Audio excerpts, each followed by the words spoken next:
Hey guys, tonight we're doing something a little different. You're not just hearing a story, you're walking into it. Imagine stepping into a royal ruin where the paint still peels and floral curls, the air is musky with plaster and something sweeter, like old perfume. And then you hear a voice, not near, not far, not even echoing, just coming from underneath you. Yeah, you probably won't survive this, so before you get comfortable, take a moment to like the video and subscribe. But only if you really like what I do here. Drop your city and time zone below. I want to know who else is hearing this with you. Now, dim the lights. Maybe turn on the fan for a gentle hum, and let's go on this journey together tonight. It starts with a step, not yours, hers. But you'll feel it 13 stone tiles in, your shoe catches on a line in the floor, a seam. And there, between the worn crest of the Lotus Empire and a crack shaped like a sleeping eye, you feel vibration, like a breath, like a hum someone's holding in the back of their throat. Not yet a song, not yet. You don't even realize you're standing still until the silence rings a little too hard in your ears. The palace around you moans a little. It does that sometimes when the temperature changes or the memories pile up too thick. Somewhere behind you, a silk curtain flutters where there is no wind. South. You're in the ruins of the Salins Palace, a name that only shows up in some early French military journals and a single book of travel essays from 1794 titled Embers and Ivory. The place is technically not on any modern map, but you found it. Congratulations. They say it was built for a king whose name no one agrees on, not because it's hard to spell, because it's been erased. Literally. In carvings, they've chiseled it out. In scrolls, they've inked over it. Some locals call him the Blank King. Others just call him the Lover. And here you are, walking through the Lover's forgotten halls, where the stonework still shimmers with flakes of gold if you turn your flashlight just right. There's ivy that blooms upside down from the ceiling beams, and every corridor ends with a mirror. Not a metaphorical one, a real one. Gilded, spotted, cracked in corners, and oddly warm to the touch. The palace is still sleeping. You can feel it in the way your voice echoes wrong, like it's running ahead of you down the hallway, like it's not your voice anymore. Then you hear her. Just one note. Software, not a word. Not even a hum. Just a vowel. Long, low vibrato, so slow it curls like mist under a locked door. You freeze, not because it's beautiful, though it is, but because something in your body recognizes it, not your mind, your stomach, your lungs. They clench like they've heard it before, and they don't want to remember where. They say she sang herself to sleep, or to death. Depends on which version of the legend you get. Anyway, you go deeper. You're not a hero, just curious. The hallway darkens unnaturally around you. Your flashlight dims, though the batteries are new. Of course they are. You changed them because the last 3 died when you got within 20 meters of the throne room. It's fine. You're fine. Probably. On your right, there's a mural that only appears in moonlight. You read that online somewhere, from a retired German archivist who snuck in back in '72. You check your watch. Moon's out. You sweep the wall, and there it is, a girl with a crown of singing birds stitched into her scalp. Her face is turned away, but her mouth is open, wide, too wide. Your breath fogs. It shouldn't. You're in Southeast Asia in the summer, and you're sweating through your shirt. But your breath fogs. She's singing again. This time you hear a word. Chan, foot, or root, or foundation. Depends on the tone. Vietnamese is like that. You keep walking because what else are you going to do? Backtrack? Tell your friends you ran from a ghost area? Number, you're going to keep going because now it's personal. And honestly, the sound is kind of addictive. The floor beneath you changes. You almost don't notice. It goes from stone to wood, which is weird because every historical record of the palace claims it was entirely marble, limestone, and quartz imports. No wood. Fire hazard, apparently. But here it is. Polished teak boards, dark and slick like they've been oiled recently. They smell like cinnamon and sweat. You test a step. The boards give, ever so slightly. Hollow beneath, of course. You kneel, tap, tap, tap, hollow, deep, wide. And under that tapping, another sound. Tap, tap, tap, tap. Back. From underneath. You sit back fast, stare at the floor. The singing stops. A new sound, a giggle, like a child. Or a woman pretending to be a child, which is creepier. And now you see it. There, right where your flashlight beam falls, a seam between two boards is widening. Or maybe your eyes are playing tricks. You've been up since dawn. You hiked 8 kilometers through overgrowth and bugs the size of AirPods. You haven't eaten since that half-melted granola bar in your pack. But no, it's widening. Just a little. Enough for sound. Music now. It's coming from directly underneath your feet. You rise slowly because you're polite like that. The floor doesn't creak. It inhales, and something soft, unmistakably female and chillingly close sings one clear line. He called me the root, but I bloomed in stone.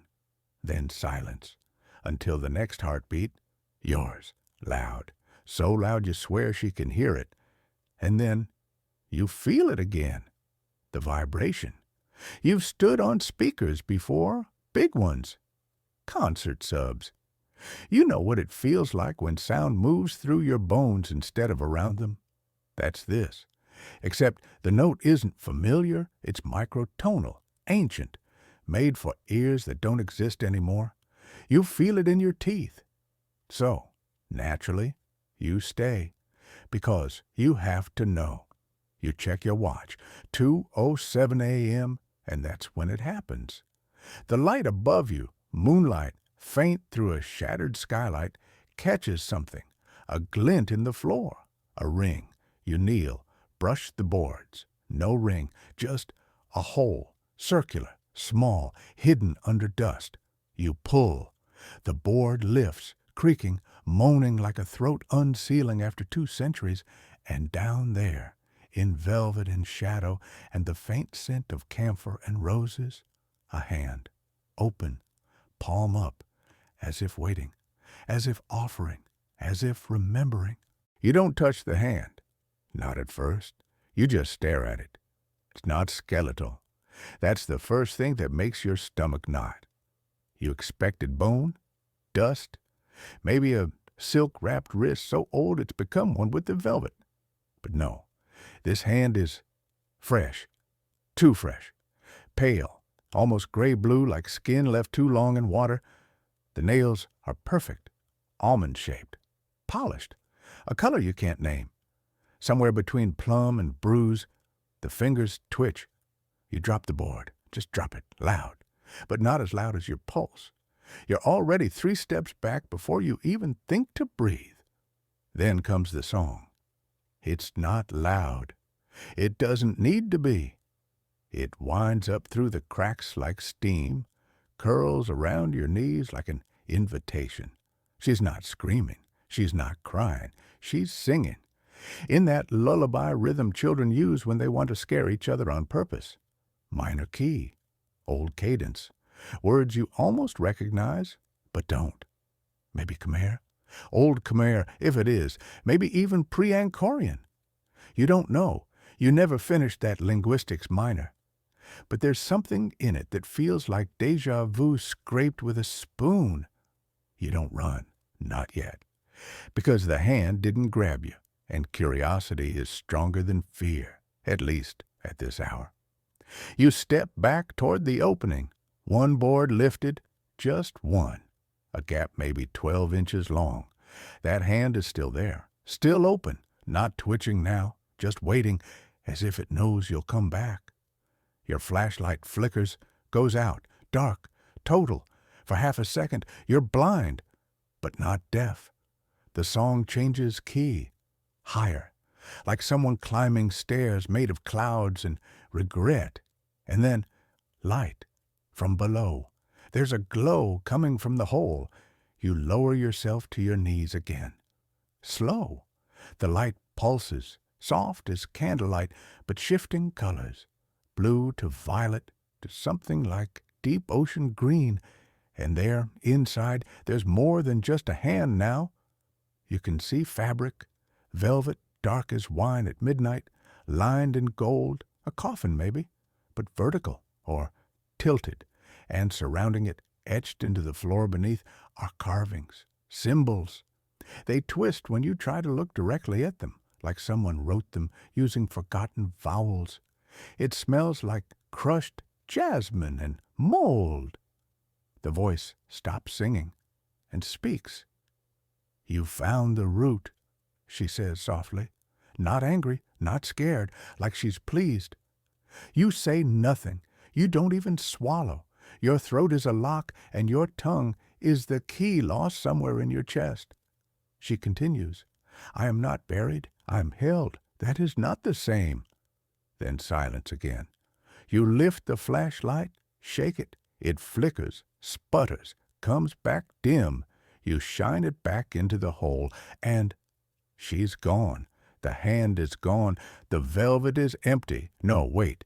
She's above you now. You hear it in the way the air shifts. The floorboard creaks behind you. You whip around, but there's nothing there. Just the room. The paintings on the wall now look different. You don't remember there being this many, or that one of them had eyes that followed you, or that any of them were smiling. One of them hums, not the person in it, the frame itself. You're shaking, not from fear, but because something inside you is trying to get out. A memory, a song, a tune you've never heard, but somehow almost know. You hum it, quietly. You don't mean to. The room hums back. You turn around again, toward the hallway. You should leave, you know that. But something won't let your feet work right. Like the floor is magnetic and you're wearing shoes made of secrets. You move, not away, deeper, because now you have to see where that voice came from. You entered the east corridor, the one that was blocked by collapsed stone yesterday, but somehow isn't now. You swear it was impassable. But tonight it yawns open like a throat in song. The walls here are damp, not wet. Damp with memory? That's the only word that fits. You pass a broken column. There's a smear on it, faded, brown, rust-colored. Could be blood, could be ink. It's in the shape of a lotus blossom turned upside down. That means something. You know it does. Then the voice again, closer this time, whispered directly into your right ear. Don't look back. You freeze. You don't. Your breath shakes. You walk forward, one step at a time. The corridor ends in a door, ornate, iron, not wood, with tiny carvings of birds with no eyes, and in the center, a woman, hair in braids wrapped like a crown, mouth open, and in her mouth, tiny musicians playing flutes, strings, drums made from bones. You press your hand against the carving. It's warm. The voice sighs, not sadly, more like she's remembering. She told him no, the voice whispers, so he gave her a gift she couldn't return. The ground, The door opens. Inside a chamber, walls painted with what must have been stories. Royal processions, hunting scenes, seductions, punishments. And in the center, a dais, circular, ringed in marble teeth. Atop the dais, nothing until you blink. Then, her. She's standing there, eyes closed, hair long, black, hanging like river reeds. Her dress is made of smoke and velvet. It shimmers like memory. She's humming. You step closer. The humming stops. Her eyes open, and they are filled with stars. "Do you know my name?" she asks. You shake your head. But your mouth says, "Chon Vai." You didn't mean to say that. She smiles. "I was the root," she says, "and I was the bloom, but he could not let me grow." She lifts one hand. "The same one you saw on the floor. Take it," she says, and you do. Of course you do. And then everything changes. You are not in the chamber anymore. You are beneath it, in velvet. You cannot move, but you can sing. And you do, softly, forever. Or you were singing. You're not entirely sure now. What you are sure of is the taste of metal in your mouth. Not blood. No, this is older, duller, like rusted coins. And there's dust in your hair. Or maybe that's salt. You open your eyes. There is light, but not from any source you recognize. It's coming from the walls. They're glowing, faintly, in pulses. Like something is breathing just beneath the surface, behind the cracks, behind the paint, behind the years. And with every pulse, you feel something shift in your own chest. Like a forgotten part of you is answering. You're lying flat, on a stone slab. It's not a coffin, not exactly, but it might as well be. Above you is a ceiling painted with scenes you only recognize in the way you recognize dreams you haven't had yet. A woman with 6 hands. A river made of teeth. A palace shaped like a sleeping dragon. You sit up slowly. Your joints ache like you've been there for centuries. But the ache isn't pain, it's memory. As if your bones remember every echo that's ever passed through this place. You look around. You're still inside the palace. But this room wasn't on any of the diagrams. It's round, perfectly symmetrical, with a ring of statues lining the walls. Each one identical, hooded, faceless, hands crossed over their hearts. Except one. The third from the left is smiling. You approach it cautiously, because of course you do. Because that's what people like you always do in stories like this. You have to know. The statue is made of some dark stone, maybe basalt, maybe something older, heavier. The smile is wrong, too wide, too knowing, and the fingers on its hands. There are 6 of them. You reach out, and before you can even touch it, it grabs you. Not hard, just enough. The fingers wrap around your wrist like roots. Cool, firm, inevitable. And then you hear her. Not her voice, not singing this time, but her breath. It's coming from the walls again. Long measured. It's like the palace itself is exhaling. You smell lotus and rot. You hear footsteps above, or maybe below. You tug your wrist, and the statue lets go. You stumble back. The statue's smile is wider now. You don't want to look away, but you do. The door behind you, when did it open? There's someone standing in it. Not the woman. A man. Tall, regal, dressed in silks, so old embroidery has faded into whispers. His eyes are lined with coal. His mouth is small and cruel. You know him, though you shouldn't. He's the one who buried her. You came, he says. His voice is not loud, but it cuts.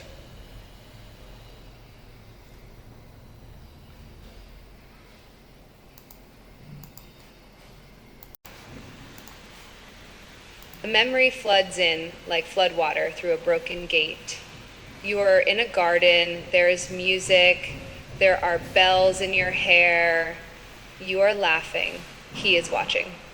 You are barefoot on marble tiles. Your hands are stained with crushed betel leaves. Your heart is light, but only because you've hidden the weight deep inside your ribs. Anger. Not yours, his.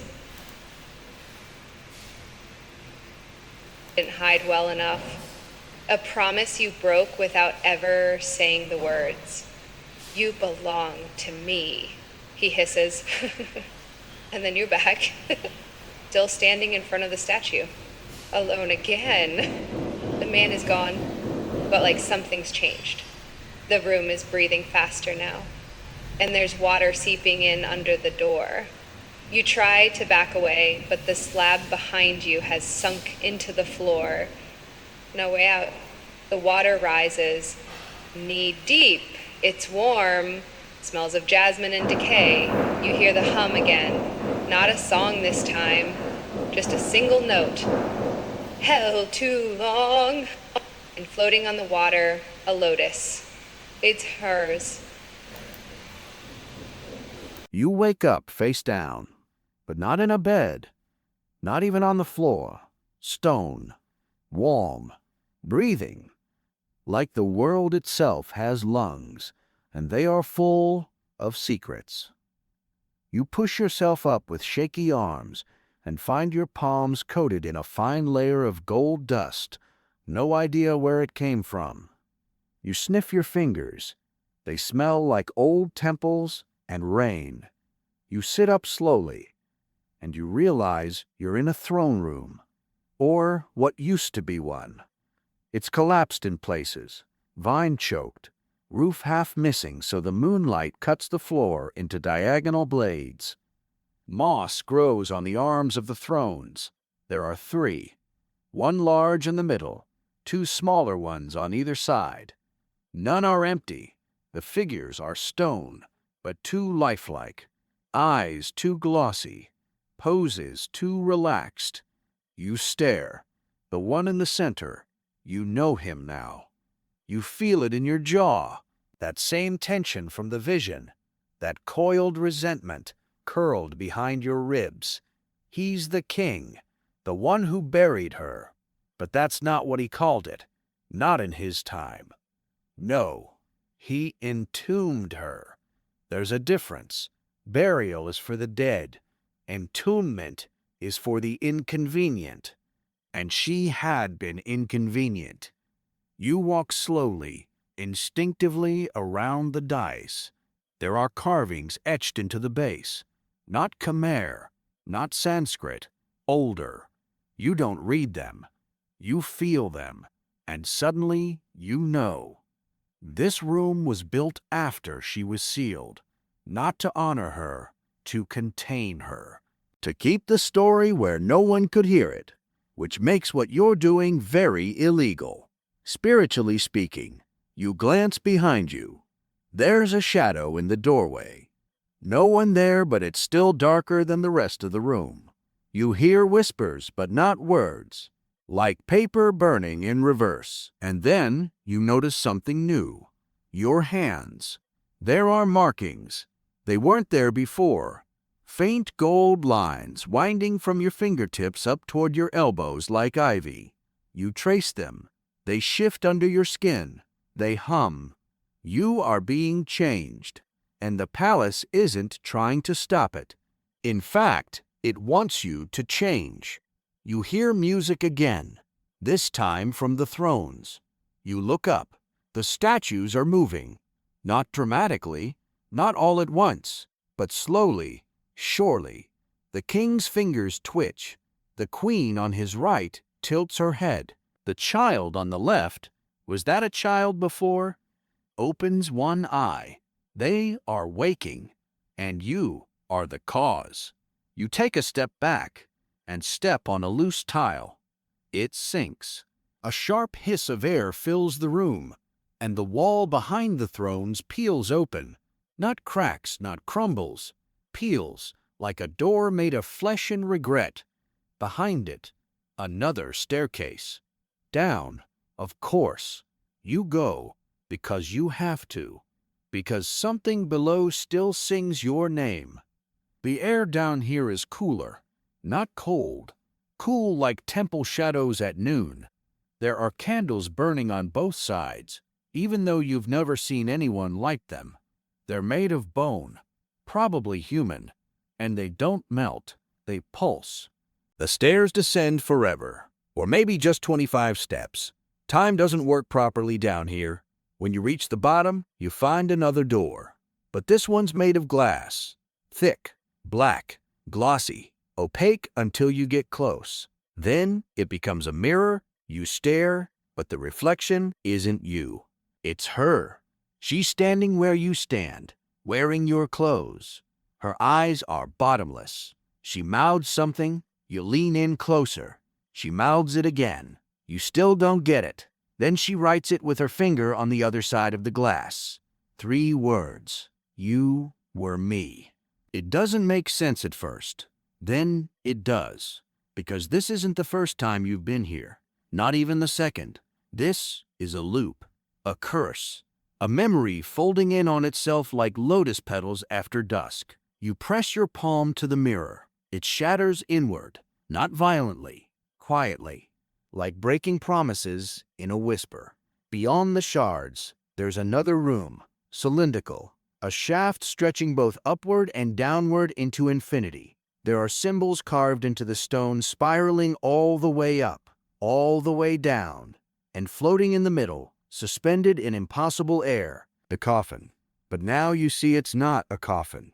It's a songbox, a prison that sings. Each panel is etched with scenes. The king, the woman, a voice being stolen, a mouth sewn shut. You float toward it. You don't know how, but your feet lift. Your breath stops. Your pulse slows to match the rhythm of the palace. And as you hover in front of the box, it opens. You're not walking anymore. You're gliding. It doesn't feel supernatural. It just feels right. Like you've remembered how to move in a place that never liked feet anyway. The air around you thickens and parts like warm silk, curling around your arms and ankles, gently guiding you deeper into the palace's heart. It's not a maze, it's a body, and you're inside it now. The corridors spiral inward like ribs. The ceilings drop lower. The floor, damp and silent, starts to squish slightly with each step, like walking across a moss-covered altar that's still breathing. You don't know what material this is, only that it's older than brick, older than wood, and possibly older than time itself. In the distance, a voice begins humming. Not her this time, him. It's the king. You recognize the tune. A lullaby. One of those deceptively gentle songs you only understand after you've grown too old for them. You follow it. You have no choice. At the end of the hallway is a new chamber. Round, more of a pit, really. But the walls, they're mirrors again. Hundreds of them, layered on top of each other like petals, or scales, or regrets. Each reflects a different version of you, 1,000 lives, 1,000 mistakes. You step forward, and your reflection doesn't. It just watches. And behind your reflection, someone else moves. Not a trick, not a dream. The king steps into view. Only now, he's younger. His face smoother, still cruel, but not yet cracked by guilt. He's holding something in his hands. A mask. White. Porcelain. Lips painted red. No eyes. He lifts it to your face, from inside the mirror. And suddenly, you're back there, back then. In her body, again. The garden is loud with insects and laughter. You're wearing bangles. Your hair is braided with pearls. There's someone beside you. A servant. No, your sister. She's afraid. She's telling you not to meet him tonight. You shrug, smile, say it's already been arranged. What harm can one night bring? Spoiler, a lot. The next scene is fast, too fast. Perfume, drums, the king's smile. Then, shadows, screaming, doors slamming shut. Then, the pit. The real one. They carried you. They drugged you. You weren't even awake when they lowered the stone. But you woke up in the dark, alone, with only the echoes of your voice for company, and even those were taken, one by one. You try to scream in her voice, and you can't, because the coffin, the box, the tomb, it absorbed it all, turned your voice into music for the palace.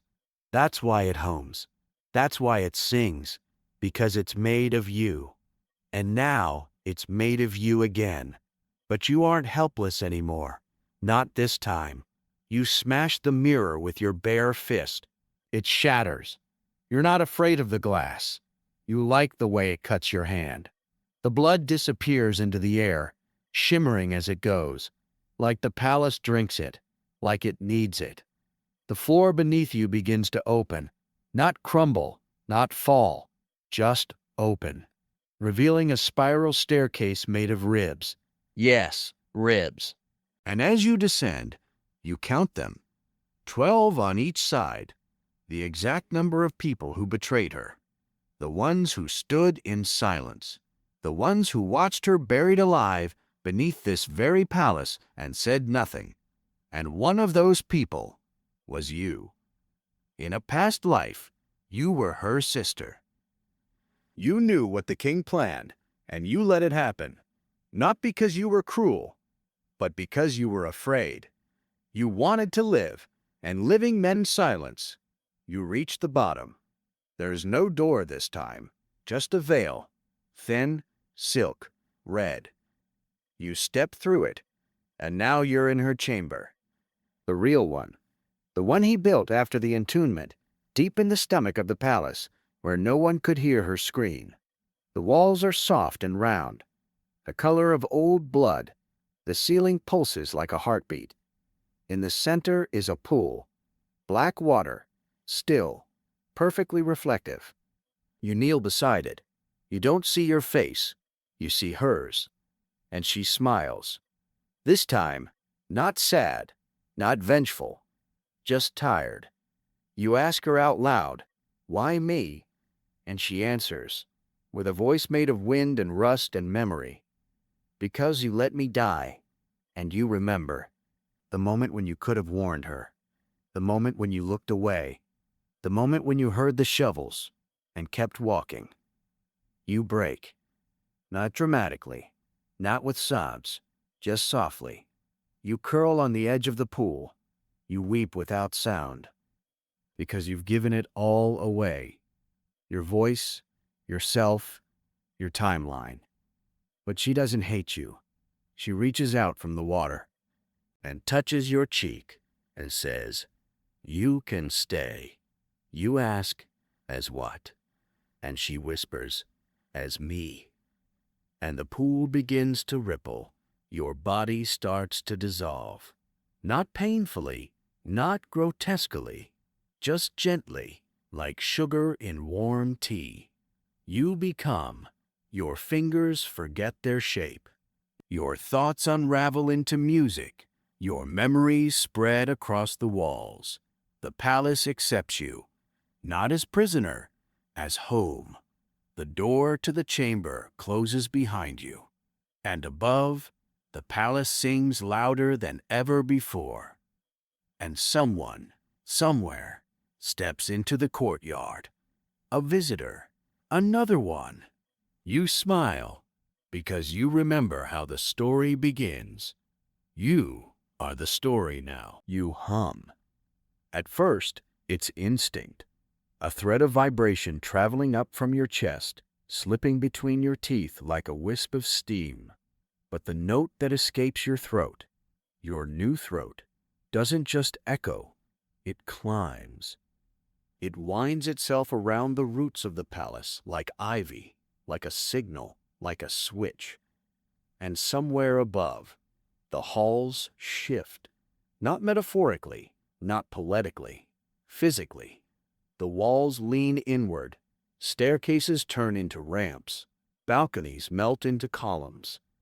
It's like the building is rearranging itself to prepare for what comes next, for the next one, the next you. You're not surprised. You know the rhythm now. You've sung it. This is what the palace does. It eats stories. It sings them back. But there's more. Because as your body fully dissolves, cell by cell, memory by memory, you realize you're not alone in this pool. Not even close. You can feel the others. Hundreds, thousands, some half-formed, some still dreaming, some already gone, their voices embedded in the walls, in the wind, in the gold dust that coats the ceilings and frames the forgotten doors. Each one, a girl like you, a woman, a witness, each one betrayed. Each one betrayed, and each one, in time, called back here. You're a note in a much bigger chord, but you don't mind. You float there, unbodied, basking in the low harmony of it all. It's warm, it's safe, it's sacred. Until footsteps, slow, hesitant. Someone has entered the chamber. You don't see them, you sense them. Their heartbeat thunders against your fluid form. They're terrified. Good. It means they belong. The palace doesn't take the brave, it takes the guilty. And this one? Oh, this one's got a whole book of regrets tucked under their skin. They're humming, too. Poorly. But the tune? They know it. How? You stretch your awareness, trying to understand, and suddenly, flash. A memory, not yours. The new visitor's. You see her. A young woman in a cracked dormitory, earbuds in, scrolling past a dusty image of a Cambodian ruin on her cracked phone screen. She pauses. She hears something, barely audible through the static of the old recording, a melody. Your melody. She replays it over and over, can't stop. She doesn't know why she booked the flight, didn't tell anyone, just came.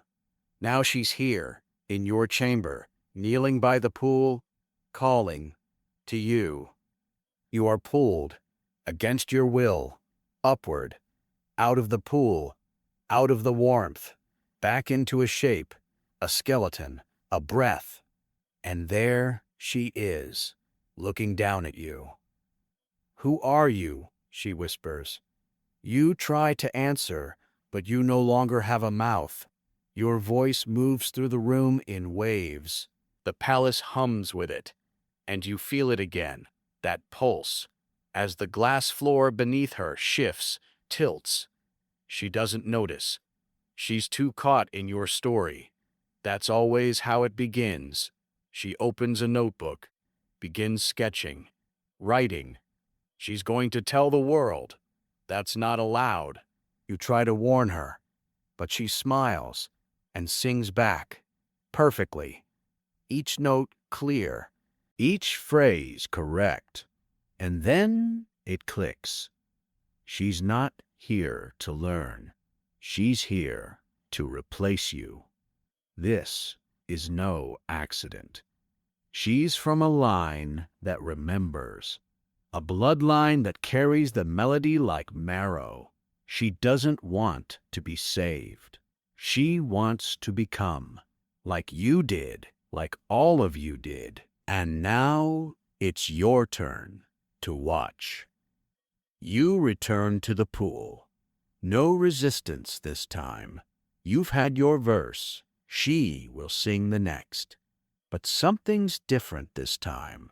As she steps fully into the circle, the palace shudders.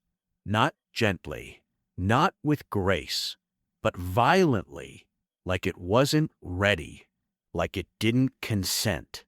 The pool boils, the walls scream, the mirrors fracture, and you realize she isn't following the rules.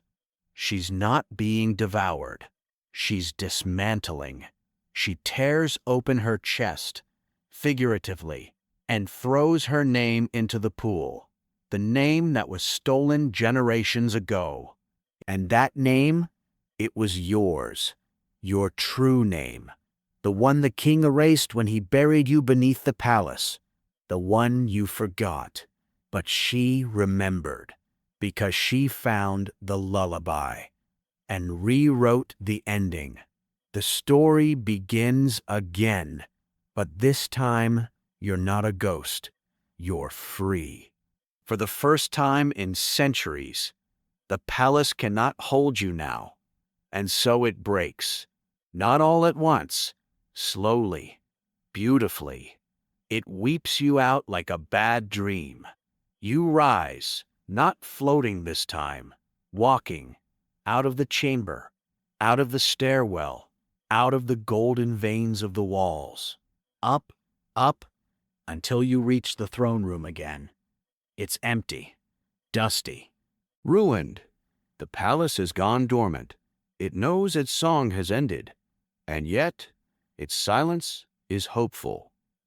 It's waiting for a new one. You turn. The girl, the one who called you, kneels where you once stood.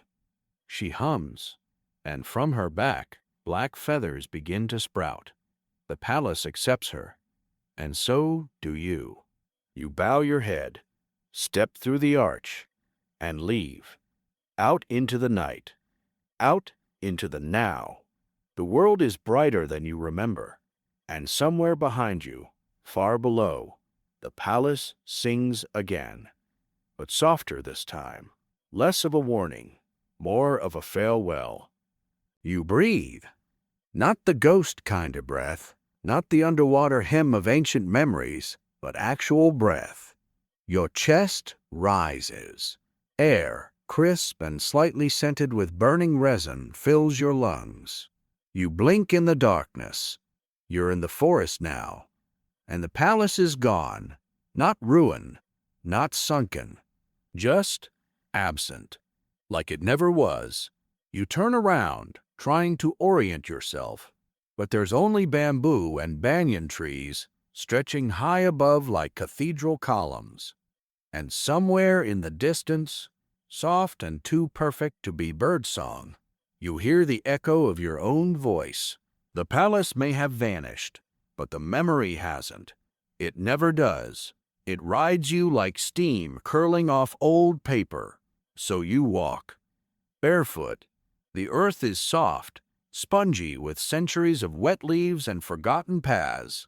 And soon, because memory always leads the way, you arrive at a new structure. Stone, cracked, small. It looks like a shrine, one of those roadside things that locals pass without comment, tossing a stick of incense toward the base with a half-hearted bow. You feel something shift under your skin. The shrine is watching you, or maybe remembering you.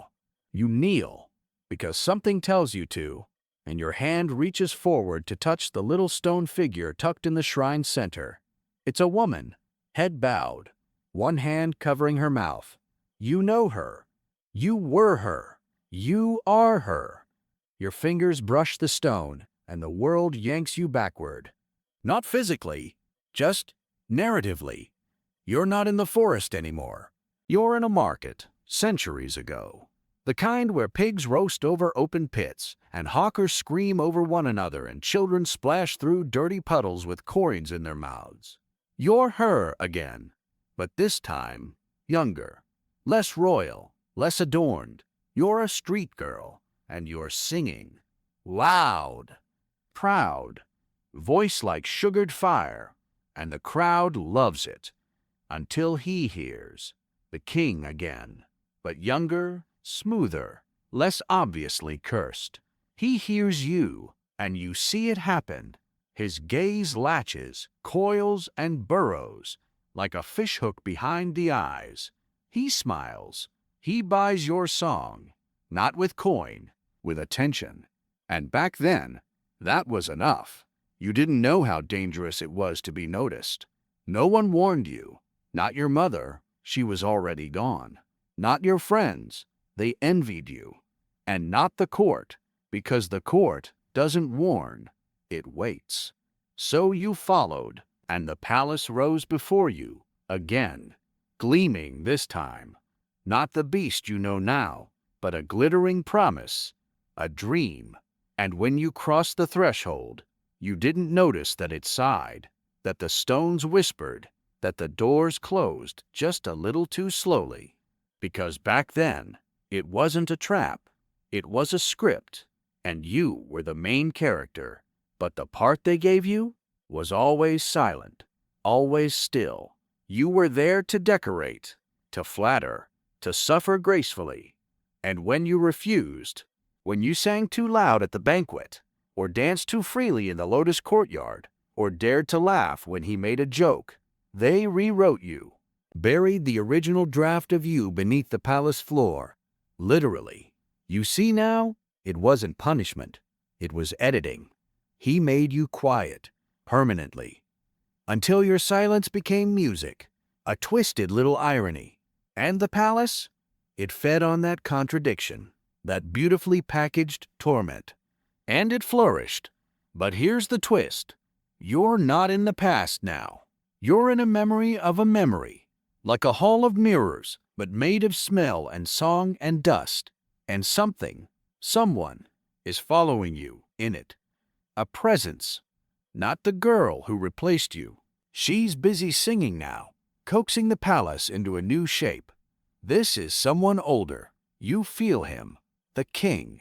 But not as a man anymore. He's a voice now, just like you. He lives in the walls, in the grooves of the palace, in the shallow graves beneath the shrine. He speaks to you without words. You understand him anyway. And he is hungry. He wants to be remembered. That's why he let you out. That's why he let her in. Because as long as you tell the story, he's still real, still feared, still part of the song.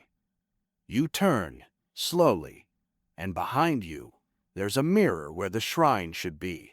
A handheld one, cracked, silver-edged. You pick it up, and the reflection isn't yours.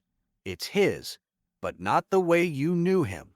It's his fear, a young man again, alone, shivering in a dark room, surrounded by girls who don't blink, don't breathe, just watch.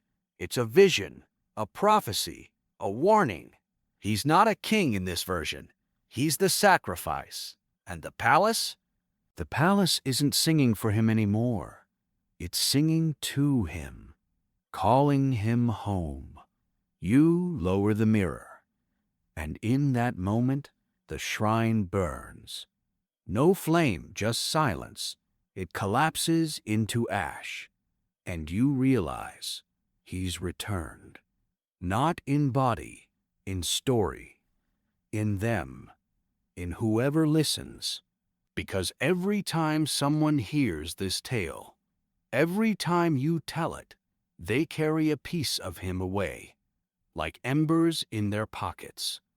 And that means the palace will rise again, somewhere else, under a different sky, in a different century. You don't cry, you don't run, you don't scream.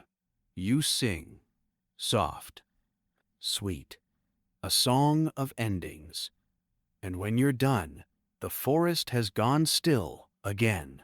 The air is full of questions, but the shrine, gone.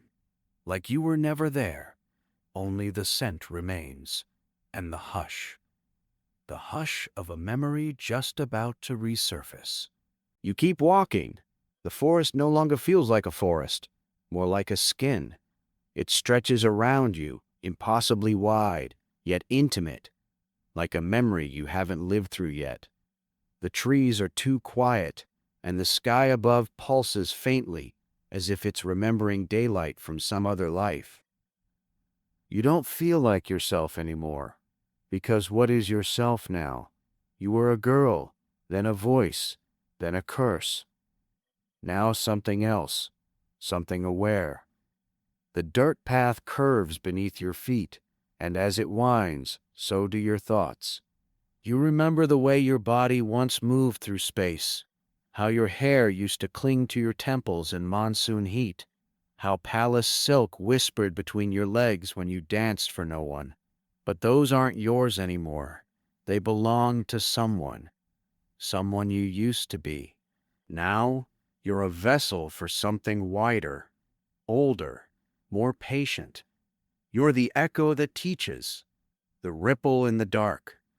You're the keeper of the story, and you realize what must happen next. Because stories, real ones, don't end when they're told. They end when they're understood.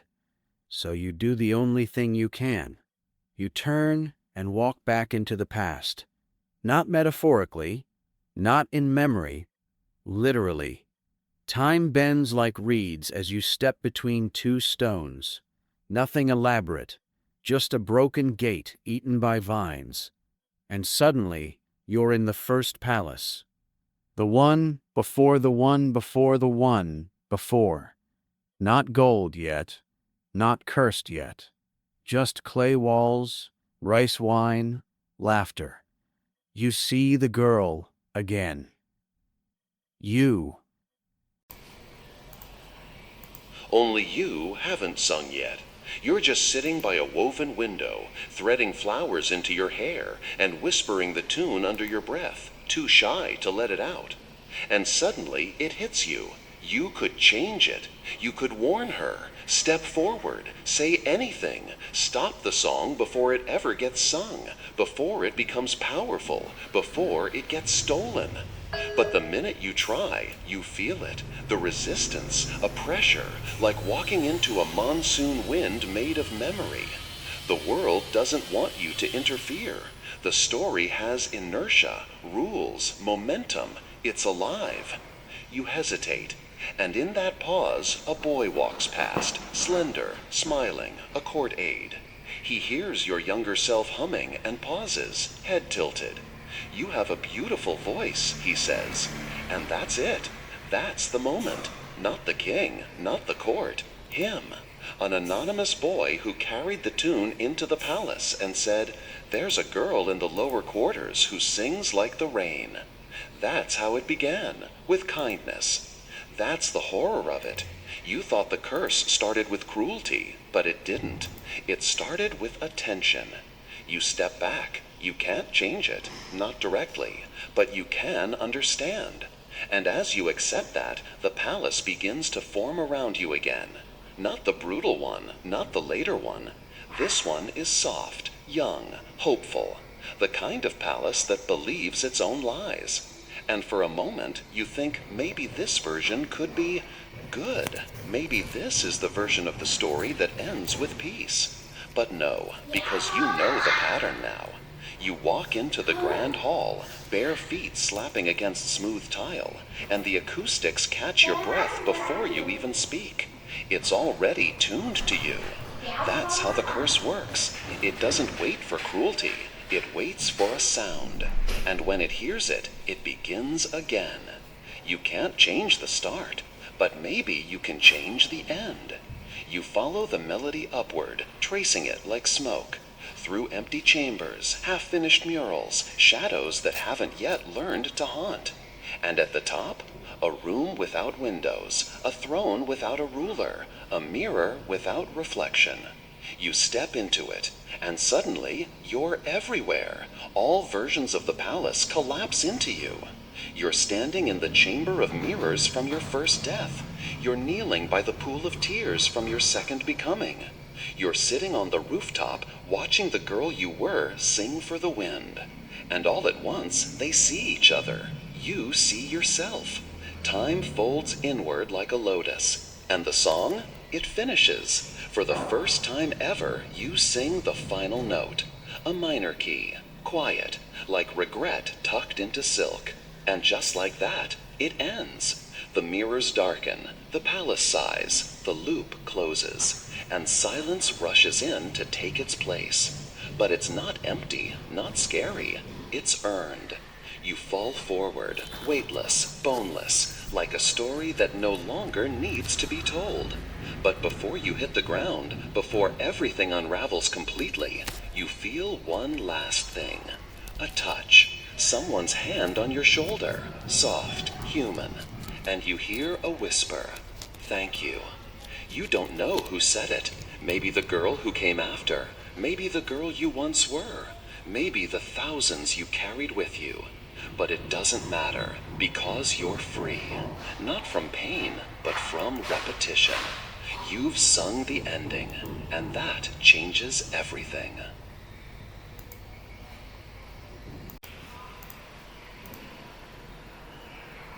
The darkness isn't scary. It's soft, like a thick blanket left in the sun too long, or the underside of an old theater curtain, warm with dust and time. You're floating in it. You don't fall. You drift. No walls, no ground, no sky, just feeling. And in that feeling, something moves. Not toward you, with you. A memory you don't own. You blink, or do the memory version of blinking, and suddenly you're in a boat. A small one, wooden, no oars, drifting slowly down a black river. And on both sides of the water there are stone pillars, carved, with faces. Not angry, not weeping, just watching. You recognize one, then another, then all of them. The girls, the versions, the sacrifices, the singers. They've been lining this river the whole time. You just couldn't see them until now. You don't scream, you wave, because they're not warning you, they're welcoming you. You are them now. And this river, it's not water, it's story. A current made of every word spoken, every song half sung, every prayer whispered into tile cracks and closed mouths. And it's taking you home. But not to the palace. That place is gone, reduced to an echo, flickering behind the eyes of those who'll dream of it later. No, this river leads somewhere else, to the place where stories wait. You drift through mist, your breath barely stirring it. Then a shore appears, stone again, but not built, natural, raw, full of intention without design. And in the center of it, a tree, massive, ancient, unmoving. But its leaves shimmer like scales, like glass, like silence. You recognize it immediately. It's the story tree, not a metaphor, an actual thing. Every branch is a tale, every knot in its bark is a turning point. And somewhere up high, near the edge where memory and prophecy blur, your song hums gently in the wind, still singing, still here. You step out of the boat and the sand is warm. The other girls, the other you, step out too. They're all there. The virgin who danced in chains, the widow who sang during her punishment, the daughter who vanished after bathing in moonlight, the scholar who wrote with ash, the one who bit her own tongue in defiance, and the one who married the mirror. They gather quietly, as if for a ceremony, not a funeral, a naming, because that's what you've done. You've named it, the curse, the pattern, the lie. You've seen all the palaces, walked all the halls, kissed all the poisoned air, and survived. Now it's time to make something else. You reach for the tree, and the tree bends. It knows you, remembers your steps before you took them. Your story enters the bark like ink through cloth. It spreads, up, around, outward. The branches flutter. Somewhere far above, a fruit appears. It doesn't fall, it glows. And you realize someone, somewhere, will find it. Not yet, maybe not in this century, but eventually. Some other girl, humming by a cracked window, will taste it, and she'll know. Not the curse, but the song that healed it. You smile, not because it's over, but because it worked. And in that moment, someone says your name, softly, like a prayer half remembered. You turn, and there she is, the last one. The girl from before, the one who wandered into your story and almost got swallowed whole. She's here, alive, confused, but glowing with that same strange light you wore once. You nod to her. She doesn't speak. She just listens, like a student before a fire. You want to tell her so much about the singing tiles, the empty rooms, the pit that echoed your name, the day you forgot who you were. But you don't, because she already knows. She's heard it, and that's enough. You give her one thing, a phrase, a single line. The story only traps you if you sing it wrong. She nods, and then she's gone. Back, presumably, to the waking world, to the village or the school or the city or the hallway she came from. You hope she brings silence with her, because silence is where new stories begin. You sit beneath the tree, and the stars appear above, slow and deliberate, as if exhaling, each one another story.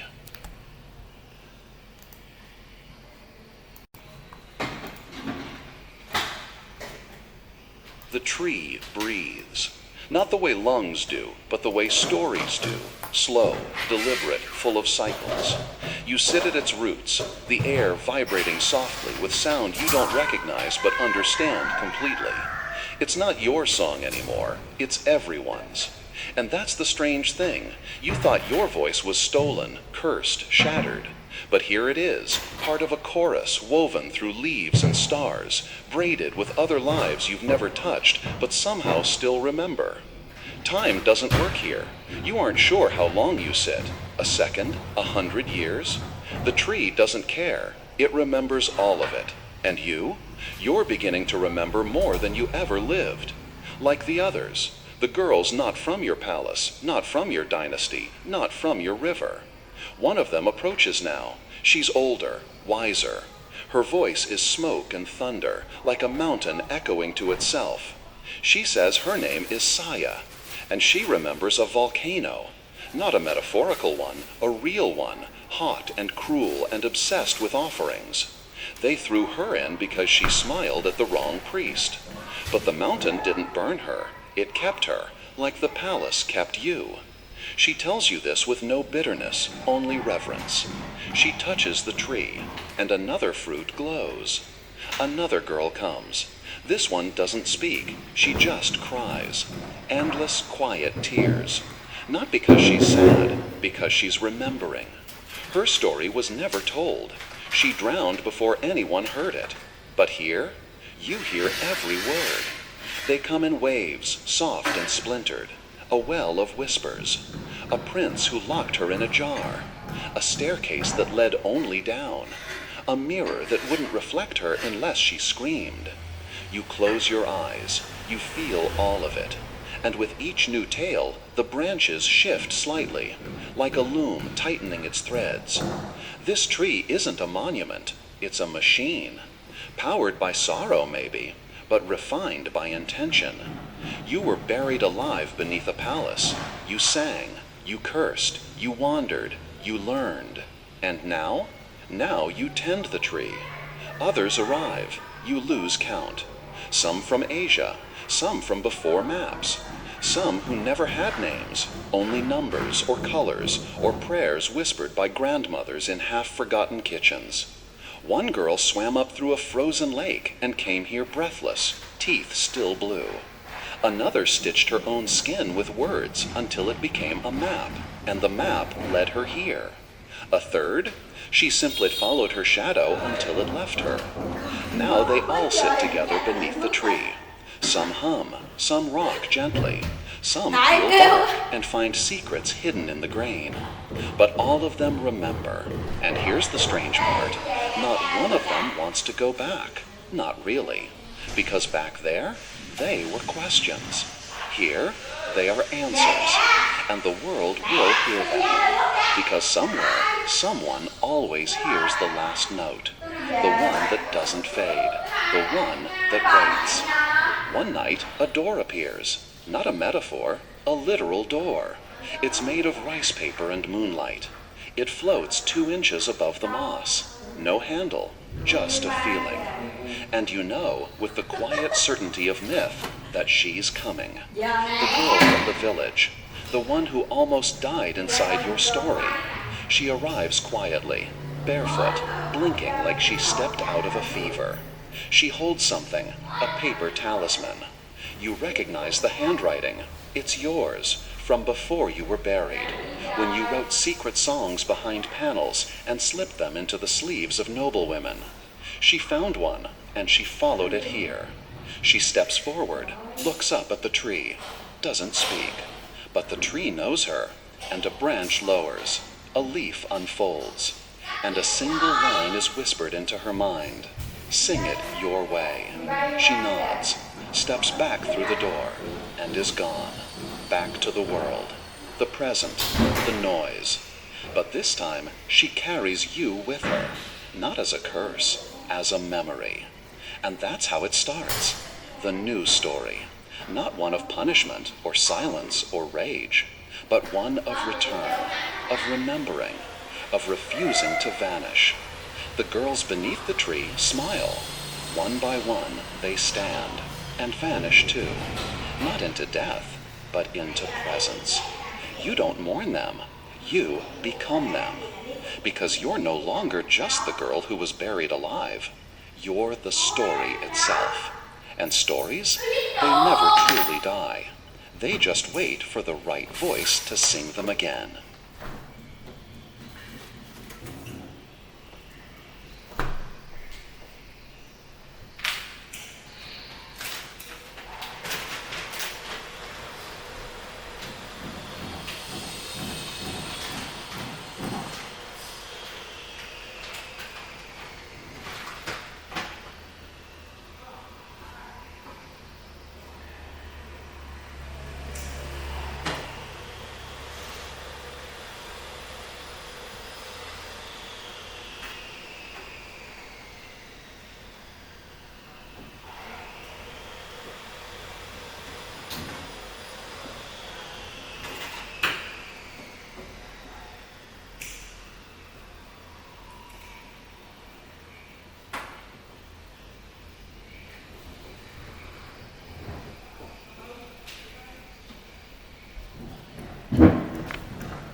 The tree is quieter now.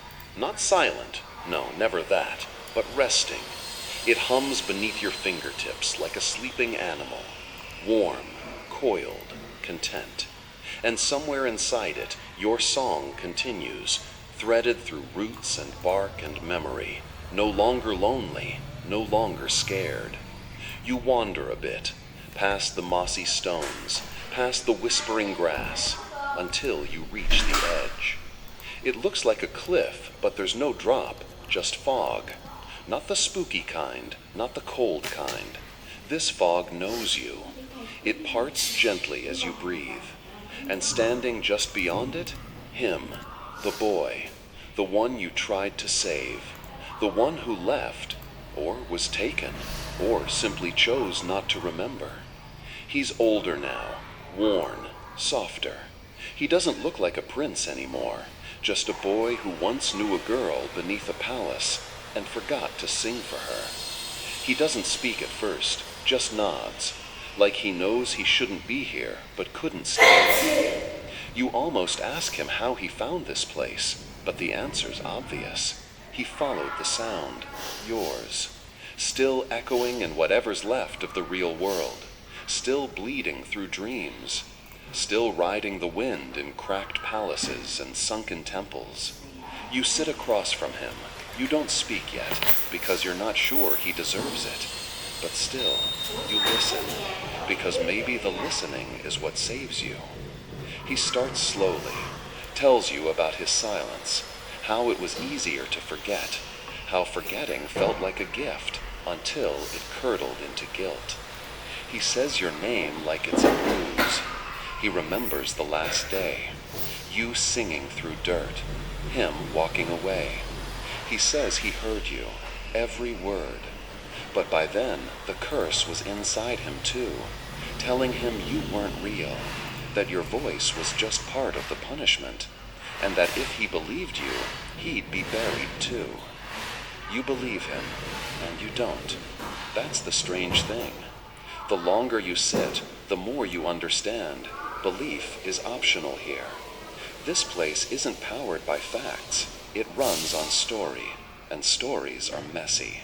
Sometimes the villain cries, sometimes the hero runs, and sometimes the chorus keeps singing even after the stage collapses.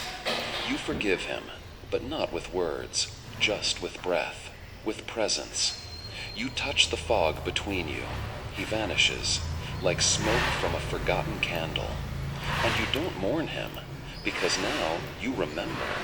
You remember the real story, not the punishment, not the betrayal, not even the curse.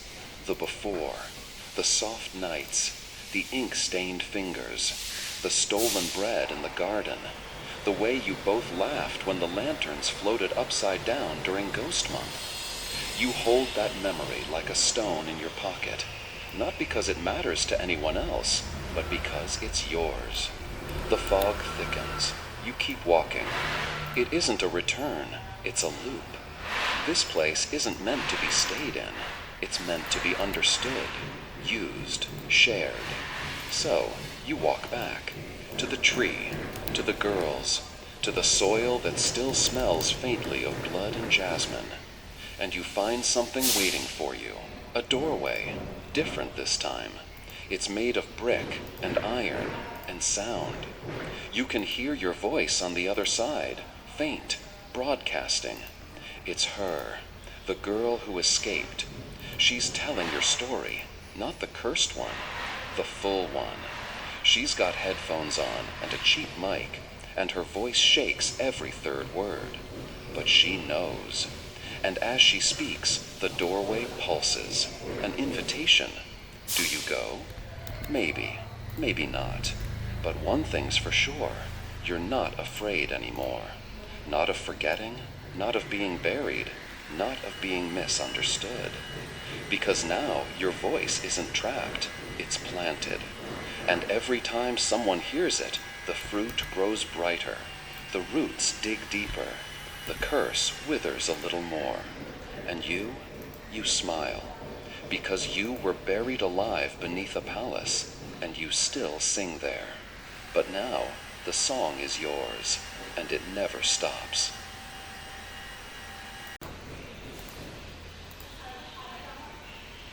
You linger near the tree again.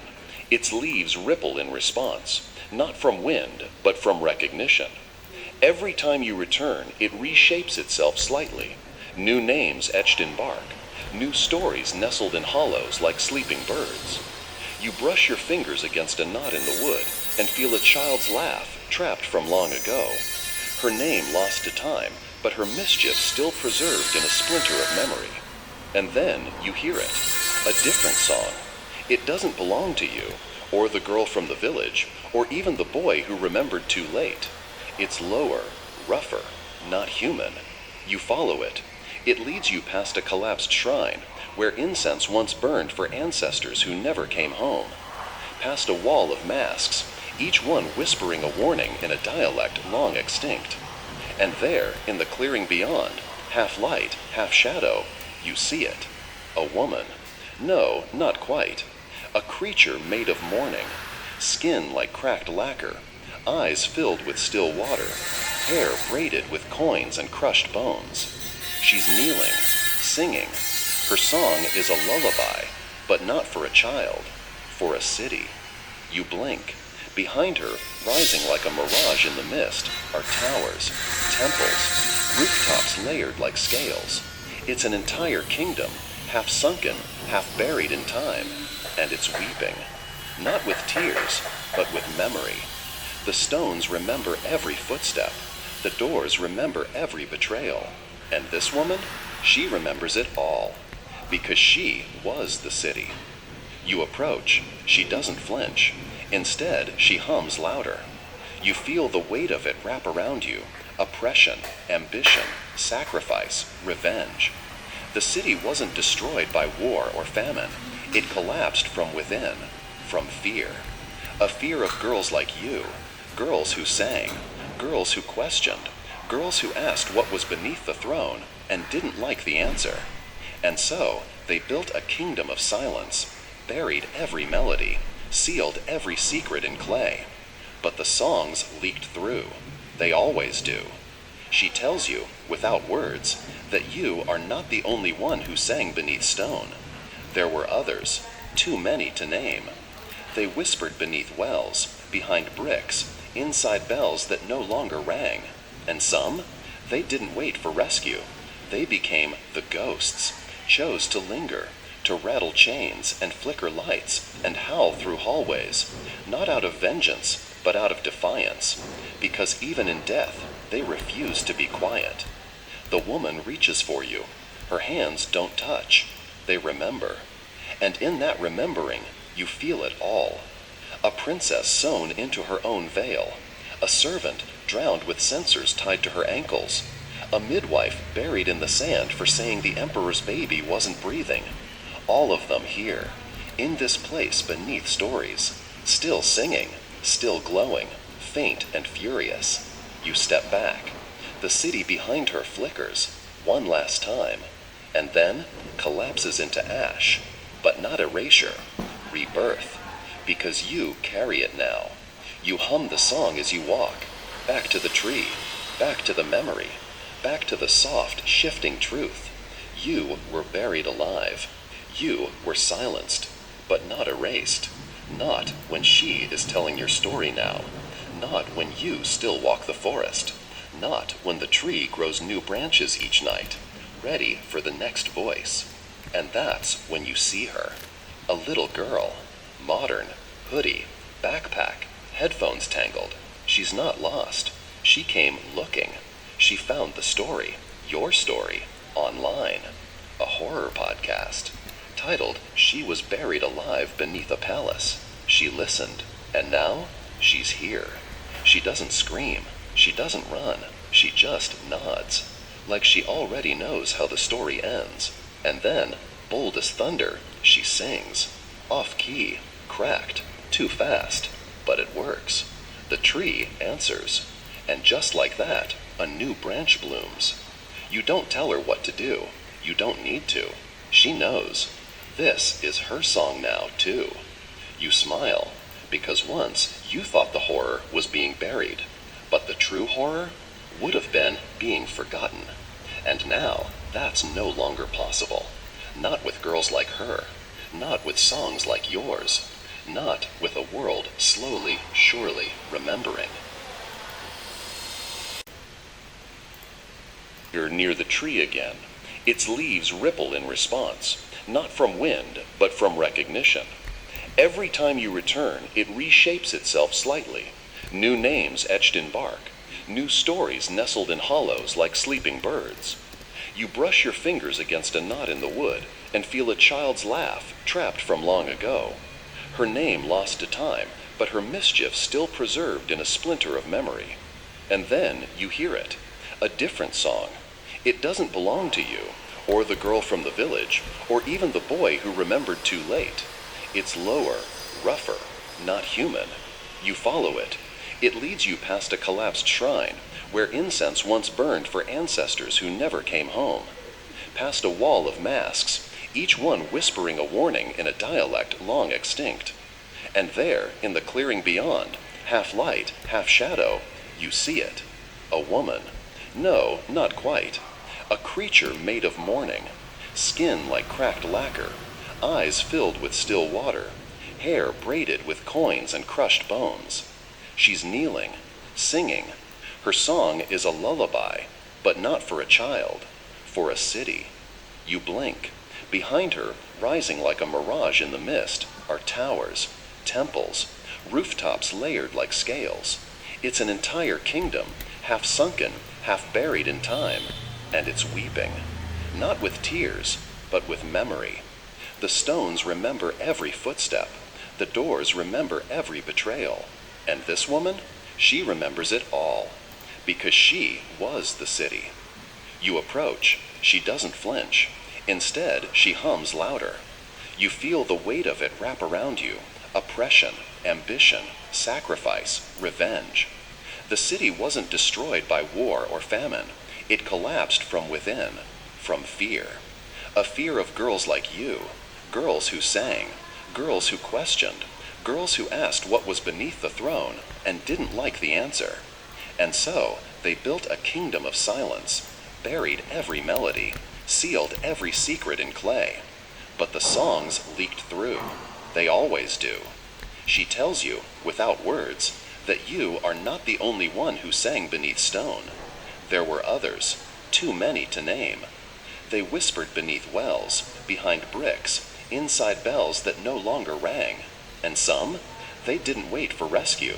They became the ghosts, chose to linger, to rattle chains and flicker lights and howl through hallways, not out of vengeance, but out of defiance, because even in death, they refuse to be quiet. The woman reaches for you. Her hands don't touch. They remember. And in that remembering, you feel it all. A princess sewn into her own veil, a servant drowned with censers tied to her ankles, a midwife buried in the sand for saying the emperor's baby wasn't breathing. All of them here, in this place beneath stories, still singing, still glowing, faint and furious. You step back. The city behind her flickers, one last time, and then collapses into ash, but not erasure, rebirth, because you carry it now. You hum the song as you walk, back to the tree, back to the memory, back to the soft, shifting truth. You were buried alive. You were silenced, but not erased. Not when she is telling your story now. Not when you still walk the forest. Not when the tree grows new branches each night, ready for the next voice. And that's when you see her. A little girl, modern, hoodie, backpack, headphones tangled. She's not lost. She came looking. She found the story, your story, online. A horror podcast, titled She Was Buried Alive Beneath a Palace. She listened, and now she's here. She doesn't scream.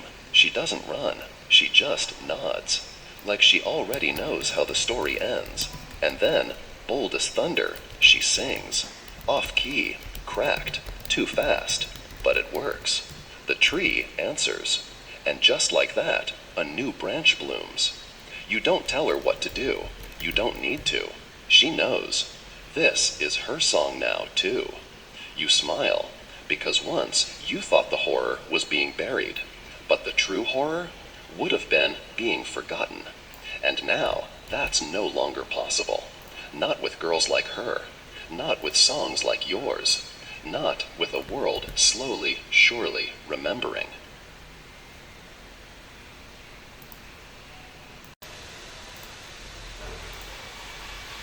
You linger near the tree again. Its leaves ripple in response, not from wind, but from recognition. Every time you return, it reshapes itself slightly. New names etched in bark, new stories nestled in hollows like sleeping birds. You brush your fingers against a knot in the wood and feel a child's laugh, trapped from long ago. Her name lost to time, but her mischief still preserved in a splinter of memory. And then you hear it, a different song. It doesn't belong to you, or the girl from the village, or even the boy who remembered too late. It's lower, rougher, not human. You follow it.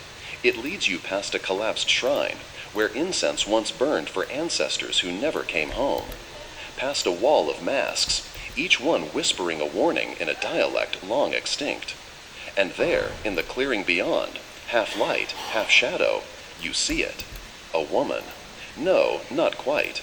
A creature made of mourning. Skin like cracked lacquer. Eyes filled with still water. Hair braided with coins and crushed bones. She's kneeling, singing. Her song is a lullaby, but not for a child, for a city. You blink. Behind her, rising like a mirage in the mist, are towers, temples, rooftops layered like scales. It's an entire kingdom, half sunken, half buried in time, and it's weeping. Not with tears, but with memory. The stones remember every footstep. The doors remember every betrayal. And this woman, she remembers it all, because she was the city. You approach. She doesn't flinch. Instead, she hums louder. You feel the weight of it wrap around you. Oppression, ambition, sacrifice, revenge. The city wasn't destroyed by war or famine. It collapsed from within, from fear. A fear of girls like you, girls who sang, girls who questioned, girls who asked what was beneath the throne and didn't like the answer. And so they built a kingdom of silence, buried every melody, sealed every secret in clay. But the songs leaked through. They always do. She tells you, without words, that you are not the only one who sang beneath stone. There were others, too many to name. They whispered beneath wells, behind bricks, inside bells that no longer rang. And some, they didn't wait for rescue. They became the ghosts, chose to linger, to rattle chains and flicker lights and howl through hallways, not out of vengeance, but out of defiance, because even in death, they refuse to be quiet. The woman reaches for you. Her hands don't touch. They remember. And in that remembering, you feel it all. A princess sewn into her own veil. A servant drowned with censers tied to her ankles. A midwife buried in the sand for saying the emperor's baby wasn't breathing.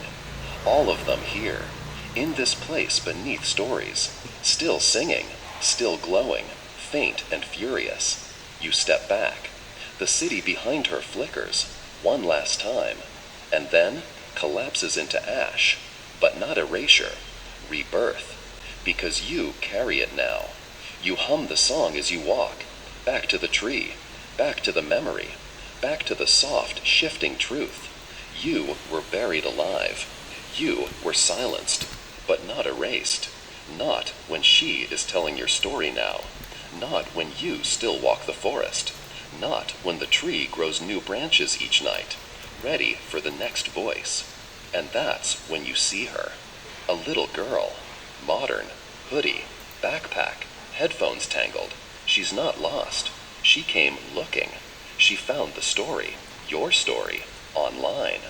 A horror podcast, titled She Was Buried Alive Beneath a Palace. She listened, and now she's here. She doesn't scream. She doesn't run. She just nods, like she already knows how the story ends.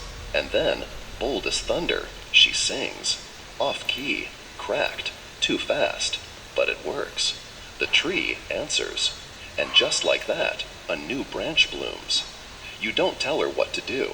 You don't need to. She knows. This is her song now, too. You smile, because once you thought the horror was being buried, but the true horror would have been being forgotten. And now, that's no longer possible. Not with girls like her. Not with songs like yours. Not with a world slowly, surely remembering.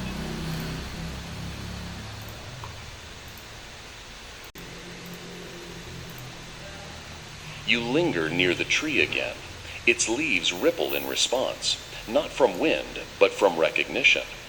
Every time you return, it reshapes itself slightly. New names etched in bark, new stories nestled in hollows like sleeping birds.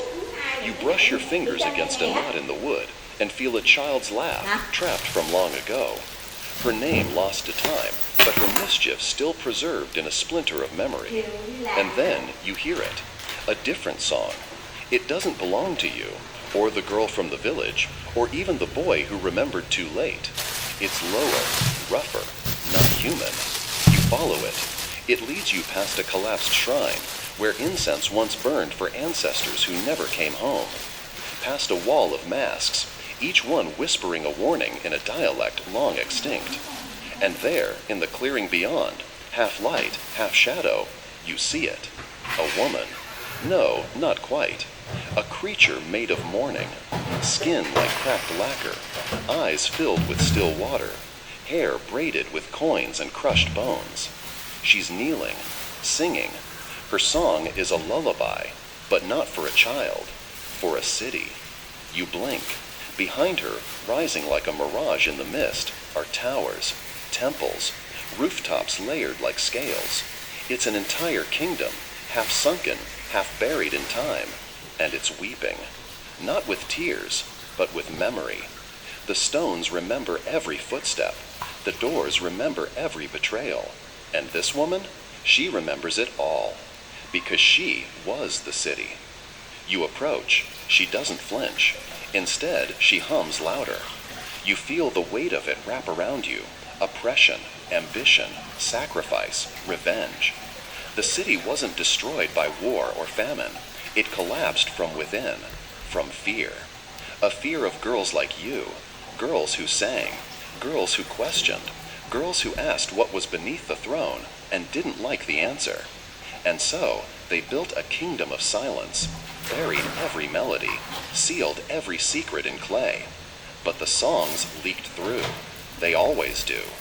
She tells you, without words, that you are not the only one who sang beneath stone. There were others, too many to name. They whispered beneath wells, behind bricks, inside bells that no longer rang. And some, they didn't wait for rescue. They became the ghosts, chose to linger, to rattle chains and flicker lights and howl through hallways, not out of vengeance, but out of defiance. Because even in death, they refuse to be quiet. The woman reaches for you. Her hands don't touch. They remember. And in that remembering, you feel it all. A princess sewn into her own veil. A servant drowned with censers tied to her ankles. A midwife buried in the sand for saying the emperor's baby wasn't breathing. All of them here, in this place beneath stories, still singing, still glowing, faint and furious. You step back. The city behind her flickers, one last time, and then collapses into ash, but not erasure, rebirth, because you carry it now. You hum the song as you walk, back to the tree, back to the memory, back to the soft, shifting truth. You were buried alive. You were silenced, but not erased. Not when she is telling your story now. Not when you still walk the forest. Not when the tree grows new branches each night, ready for the next voice. And that's when you see her. A little girl, modern, hoodie, backpack, headphones tangled. She's not lost. She came looking. She found the story, your story, online. A horror podcast, titled She Was Buried Alive Beneath a Palace. She listened, and now she's here. She doesn't scream. She doesn't run. She just nods, like she already knows how the story ends. And then, bold as thunder, she sings. Off-key, cracked, too fast, but it works. The tree answers. And just like that, a new branch blooms. You don't tell her what to do. You don't need to. She knows. This is her song now, too. You smile, because once you thought the horror was being buried, but the true horror would have been being forgotten. And now, that's no longer possible. Not with girls like her. Not with songs like yours. Not with a world slowly, surely remembering.